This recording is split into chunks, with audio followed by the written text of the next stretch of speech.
Welcome back to our channel exam energy essence. So இன்றைக்கி நம்மளோட சேனலில் ஆஸ் யூஷுவல் மார்னிங் மோட்டிவேஷன் தான் பார்க்க போகிறோம். So eat that frog by Brian Tracy அவரோட புக் தான். அந்த ஃபுல் கான்செப்ட்டுமே அவரோட புக்கில் அதை மட்டும்தான் பேஸ் பண்ணி இருக்கும்.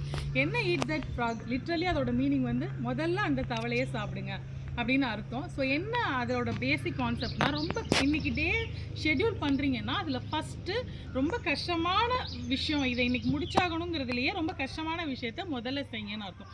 இதை நம்ம காம்படிட்டிவ் எக்ஸாமில் நம்ம லைஃப்பில் எப்படி இம்ப்ளிமெண்ட் பண்ணுறது அப்படின்னு பார்த்தீங்க அப்படின்னா, ஃபர்ஸ்ட் ஆஃப் ஆல் நம்ம ஒரு ஒரு ஒரு யூனிட்ஸ் இருக்குது, ஒரு 10 யூனிட் இருக்குன்னா எது ரொம்ப கஷ்டமான யூனிட்டோ அதை செலக்ட் பண்ணி அதை படித்து முடிச்சிட்டோம்னாலே மிகப்பெரிய கான்ஃபிடென்ட் நமக்கு வந்துடும். ஸோ இதையே முடிச்சிட்டோம், மீதி எல்லாத்தையும் நம்மளால் படித்து முடிச்சிட முடியும் அப்படின்னா, ஸ்டூடெண்ட்ஸாக இருக்கட்டும், எந்த இங்கிலீஷ் லிட்ரேச்சராக இருக்கட்டும், எந்த சப்ஜெக்ட் ஃபிசிக்ஸ் மேக்ஸ் நீங்கள் எதை எடுத்துக்கிட்டிங்கனாலும் டஃப்பான ஒரு யூனிட்டை எடுத்து அதை ஃபினிஷ் பண்ணிட்டீங்கனாலே உங்களுக்குள்ள ஒரு பெரிய கான்ஃபிடென்ட்டும் ஒரு டோப்பமைன், அதாவது நம்ம செஞ்சு முடிச்சதுக்கான ரிவார்டும் நம்ம மனசுக்குள்ளே வந்துடும்.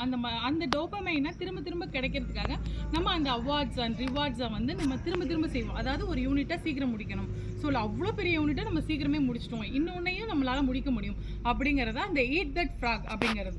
ஸோ நீங்கள் எப்போவுமே கஷ்டமான யூனிட்டை எடுத்து கம்ப்ளீட் பண்ணுறது, எடுக்கும்போதே ஈஸியாக படிங்கன்னு நிறைய பேர் சொல்லுவாங்க.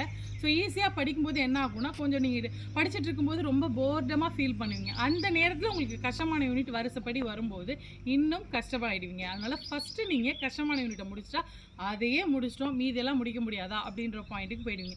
எல்லா ஸ்டூடெண்ட்ஸ், எல்லா காம்படிட்டிவ் எக்ஸாம் ஆஸ்பிரண்ட்ஸும் அந்த ஈட் தட் ஃப்ராக் அப்படிங்கிறத மெயின்டைன் பண்ணிங்க அப்படின்னா ஈஸியாகவே நம்மளோட போர்ஷன்ஸாக இருக்கட்டும், நம்மளோட கோல்ஸாக இருக்கட்டும் ஈஸியாக ஜெயிக்க முடியும். ஸோ இந்த மாதிரி மோட்டிவேஷனல்ஸ் வீடியோஸ் இன்னும் நிறைய பார்க்குறதுக்கு நம்மளோட channel Instagram page exam energy எசன்ஸுங்கிற இன்ஸ்டாகிராம் பேஜையும் எக்ஸாம் எனர்ஜி எசன்ஸுங்கிற யூடியூப் சேனலையும் சப்ஸ்கிரைப் பண்ணிக்கோங்க. தேங்க்யூ ஃபார் வாட்சிங் திஸ் வீடியோ. Thank you friends.